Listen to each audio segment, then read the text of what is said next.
Hey crafty cuties, welcome back to Paper Terrace. Welcome to another mass make video. Today we're gonna make these adorable little shakers. I haven't made shakers in such a long time, and when I saw these printables that I used on top, I just knew that I had to turn them into a little shaker. It looks like a little old retro, I guess you could say, ornament box, I thought. So I did use a digital for the top here. I already have mine cut out, and I did already do a very straightforward tutorial on these. So if you're only wanting to make a couple, you could check that out. But if you're here to hang out with me, I love that too.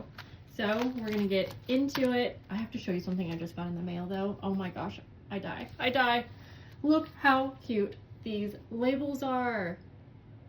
They're from Amazon. I'll put the link below. I guess when you're seeing this, it might be too late for you to, no, it probably won't be too late, but you get so many. Like, the thought of putting these on gifts is so cute, but of course I use them for crafting.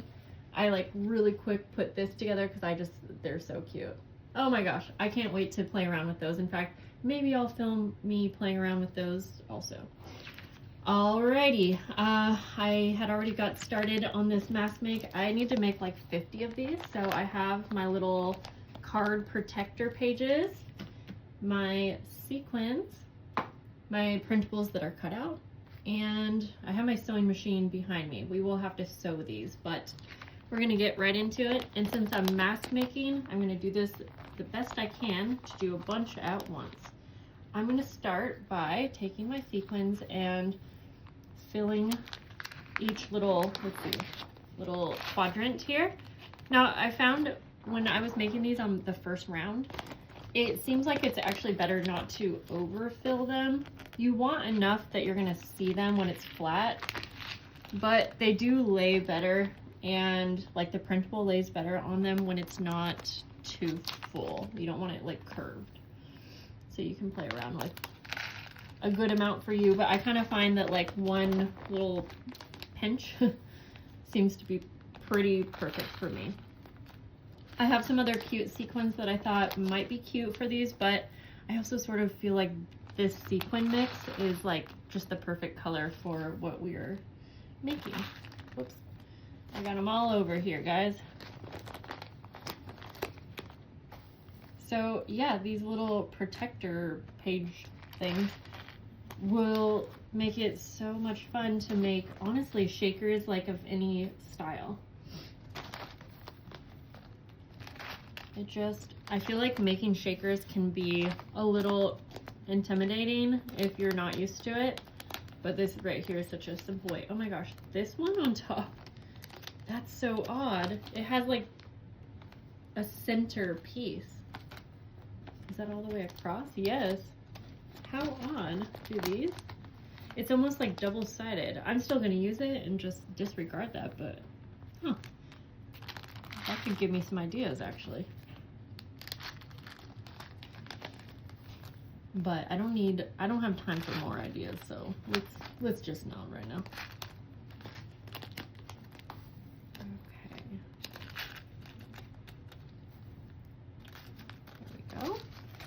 And then I also found that sewing at this stage is a little bit better than adding your topper.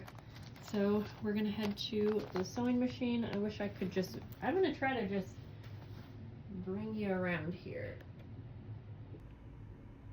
Okay, apparently I found the pause button on my on my camera. I've never used that, and we're in 2025.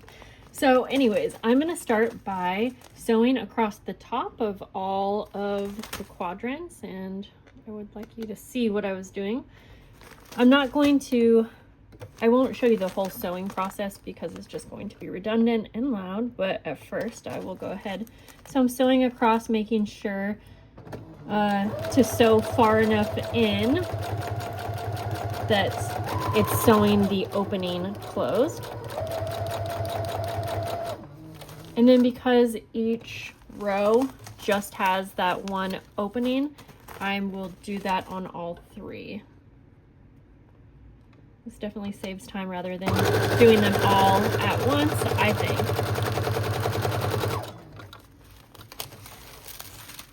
Whoopsies. And, okay, wait, what did I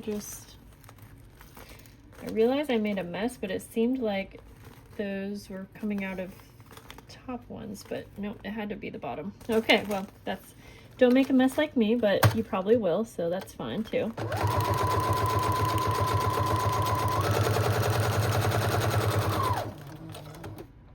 Okay.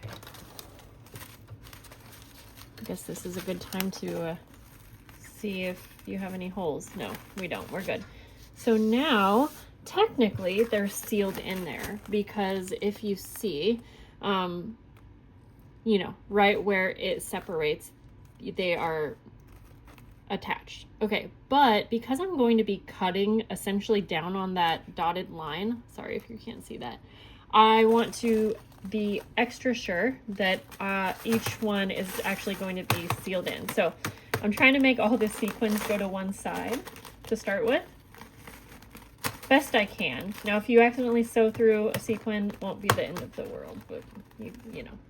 So now I'm going to go row by row, making sure that all sides of these will be sewn, just to be sure. Because it is not fun to have a shaker explode in your journal. I mean, maybe it kind of is, but yeah, you get what I'm saying. So I'm just going to continue this now, going through each quadrant and each row, and then I will meet you back at my little table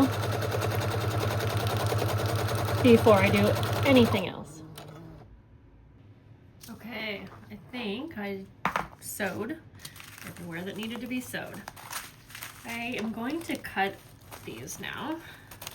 And so I am just going to oh my gosh, everything is sticking to me.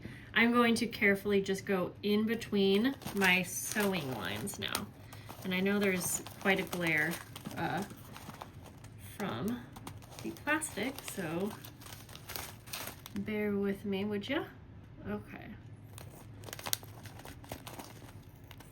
So being very careful not to cut on any of the sealed lines that don't have the sewing.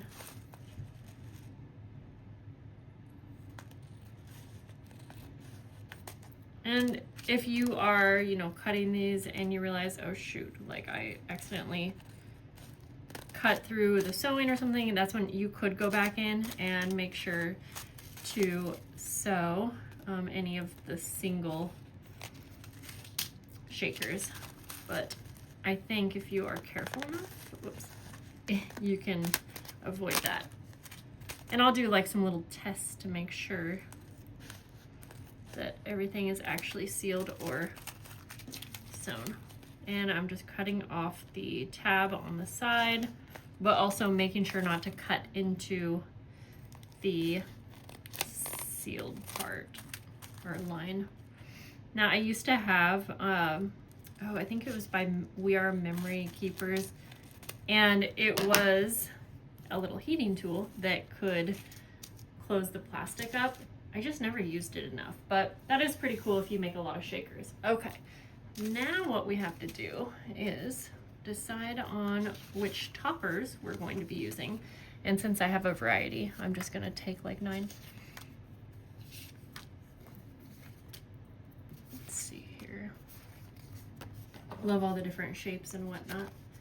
And simply just gonna cut that out. And I usually just literally do this kind of poke a hole, and then I will cut all of this out. Try to do it kind of nice. As I get closer to the edge, I will slow down to actually get on that detailed line. Now, let me just say, if you don't get it perfect, you can always just add a little bit of ink around those edges. But so some of these little digitals have like a little cutout, and I try to keep that attached so that it looks like a real box with like a little advertisement.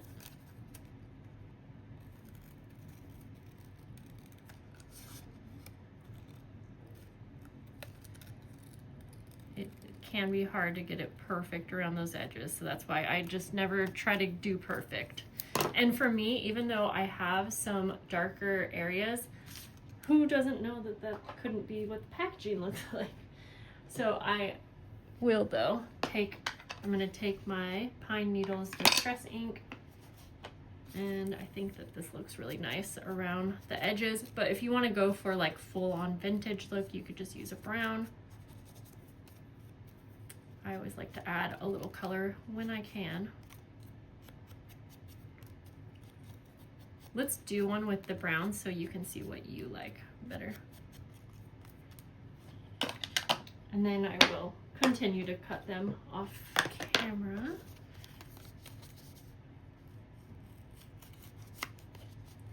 Okay, let's cut one more.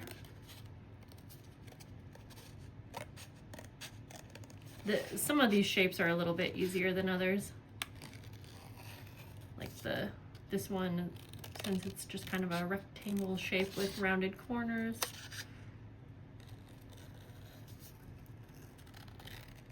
This is definitely a project that I say if you watch movies or TV, do this while you are sitting down watching a movie.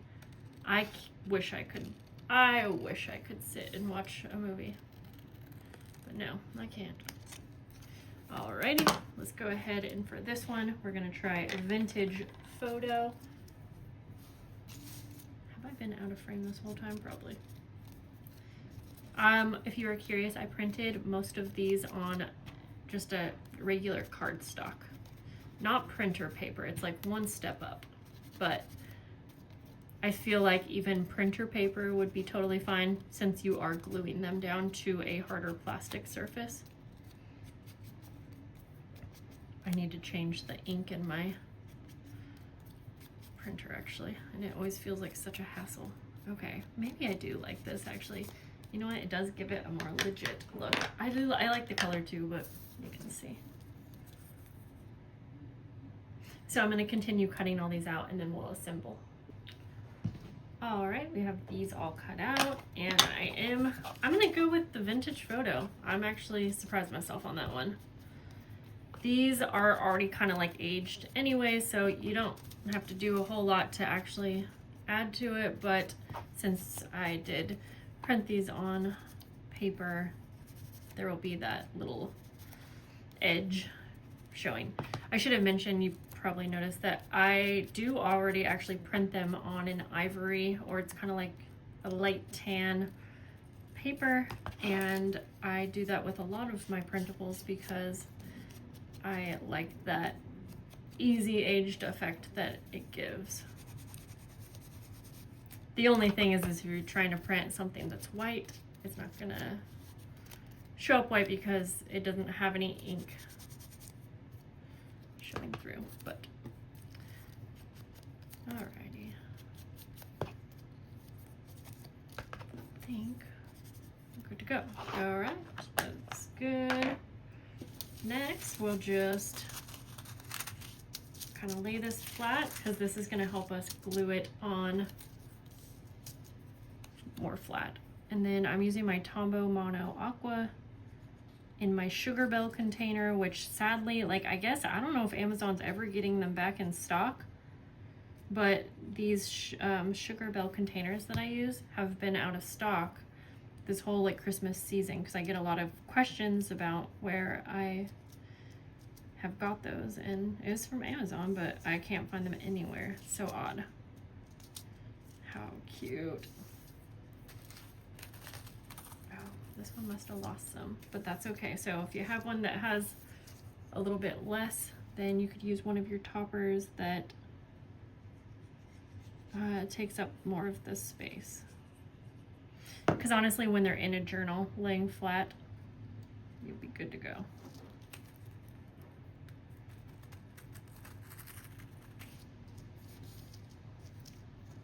Yeah, that one's kind of on the low side, but that's okay.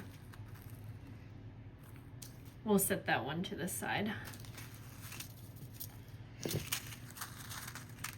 But majority of them, I would say that single little pinch that I do seems to be a good amount, just because I don't want to add too much bulk to my journals. They fill up fast anyways with just pictures and papers. But you should let me know in the comments, are you a chunky journal lover, or do you like things that are non-dimensional? I'll be honest, I love the dimensional stuff, but for some reason I just can't always seem to make it work for me. I want my journals to close. These are so cute. Yeah, so you might notice some of these plastic pieces are a little bit wider than some of the toppers.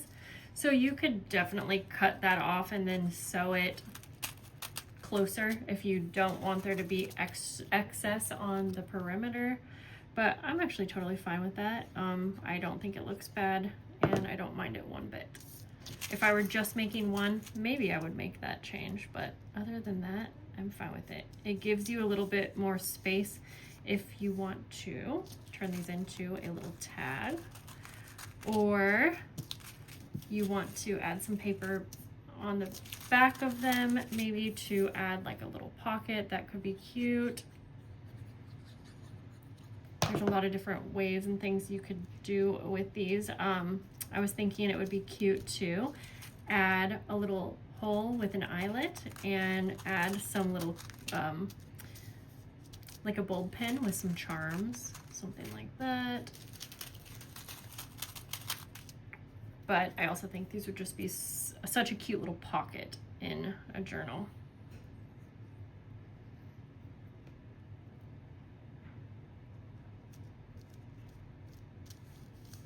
Cute little frames.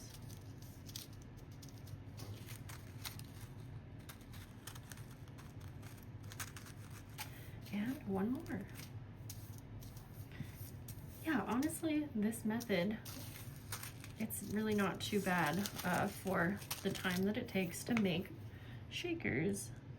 No, I am going to be continuing on and making more, but I'm not going to take you through that whole process. I just wanted to show you kind of some of the little things that I do to help me when I am mass making, because these could be really cute for a craft fair if you turn them into a little gift card holder.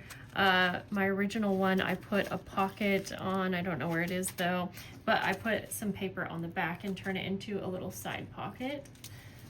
So that's going to be it for today's video. These are so much fun to make. Let me know if you went and got this printable. I don't blame you. That's it, guys. I'll see you later. Bye.